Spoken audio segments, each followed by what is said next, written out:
Why is this car so fucking expensive?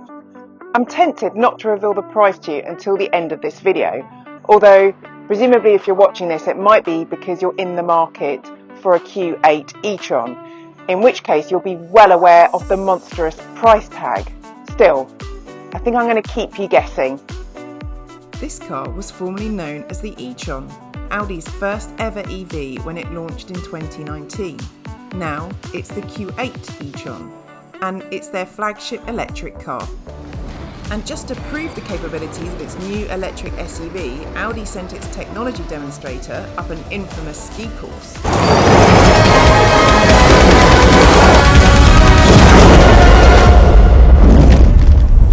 Yes! Matthias e-tron was certainly very pleased with himself. It comes in SUV shape or Sportback like this one. And while this is not the first time I've said this, I don't get why you'd want the coupified version. It reduces headroom, boot space and costs more money. It literally makes no sense other than maybe you think it gives you style points. If you are that person, you are wrong. And it's still big, almost 5 metres long, yet not as roomy inside as you would expect. It's like the Porsche Taycan in that respect, a reverse TARDIS. As we're off to a cynical start, let's address the negatives first. According to my 6'3" husband, the seat doesn't go low enough to allow for a comfy driving position. He says he feels like his legs are around his ears. I don't have this problem.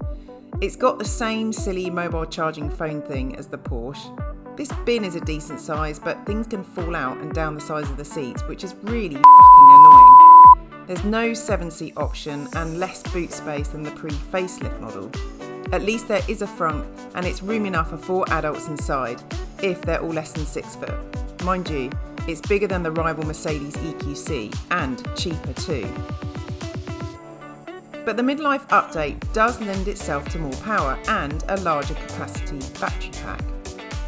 So we've established there are 2 body styles. There are also 3 powertrains, 50, 55 and S, and 4 trims, Sport, S-Line, Black Edition and Vorsprung. The triple motor SQ8 is available in the latter 2 of these trims. The entry-level Technique version has been phased out. We've got the S-Line 55 version with 402 brake horsepower and a supposed 334 mile range. It's not terribly efficient though. It averages at about 2.5 kilowatt hours of energy. So in the real world, you actually get about 265 miles. Although controlled and composed, it's porky and it struggles to hide its weight, especially through the corners.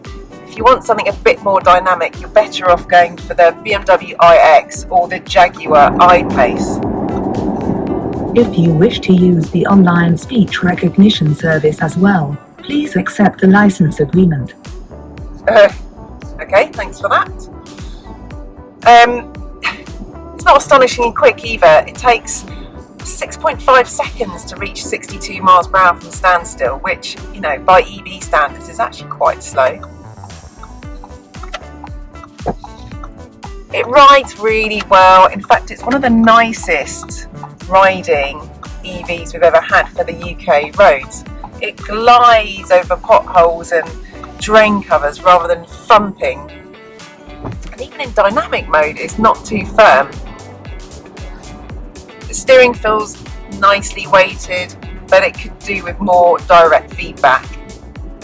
Outside, styling is pleasant enough, a bit conservative if I'm honest. Inside, it's pretty refined, quiet and tech-laden with lots of premium materials. I'm feeling a little more positive now. I really like the central touchscreen. It's easy to use, works very well and looks good. Just below the second display, there are these nice shortcuts to control the climate, sat-nav and other secondary features. And the haptic feedback gives you a sense of pressing a real button. The digital dials are large and easy to read, and I like how you can prioritise the more traditional driver's instruments or shrink them to display a larger map for navigation. This gear selector, my husband found it easier to operate than the one in the Q4 e-tron we had on test. I personally found it a little bit cumbersome. All of the stalks and quite a lot of the switchgear are straight out of the Porsche, which explains the price tag. Even the voice assistant makes an appearance. The route is being calculated.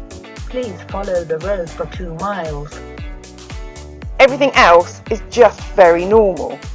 And it's difficult to be subjective because it feels just like another Audi e-tron.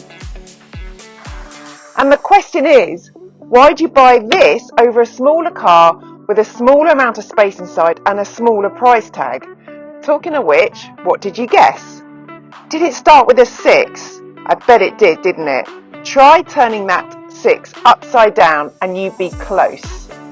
Because this particular model costs £92,855. In fairness, prices for the entry-level Q8 SUV e-tron start at £71,500, and you need to add another £2,500 for this swoopy version.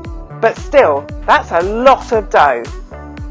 As you'd hope for that price, it's really well equipped at least. You get an 11 kilowatt onboard charger, rear view camera, 20-inch alloy wheels, matrix LED lights, power operated tailgate, air suspension, dual zone climate control, Audi's brilliant virtual cockpit digital instrument display and MMI infotainment system, and electrically adjustable front heated seats. Just like the e-tron, the Q8 makes going electric easy. In fact, aside from the smell and noise of petrol, if you're shifting from another Audi model, you'll probably hardly notice the difference. But so little has been done to it in the last 5 years, and that's a little disappointing. If you like splashing the cash and you're after a dependable premium SUV with a fair amount of space that's comfortable and you're not bothered about efficiency or excitement, the Q8 e-tron is the one for you.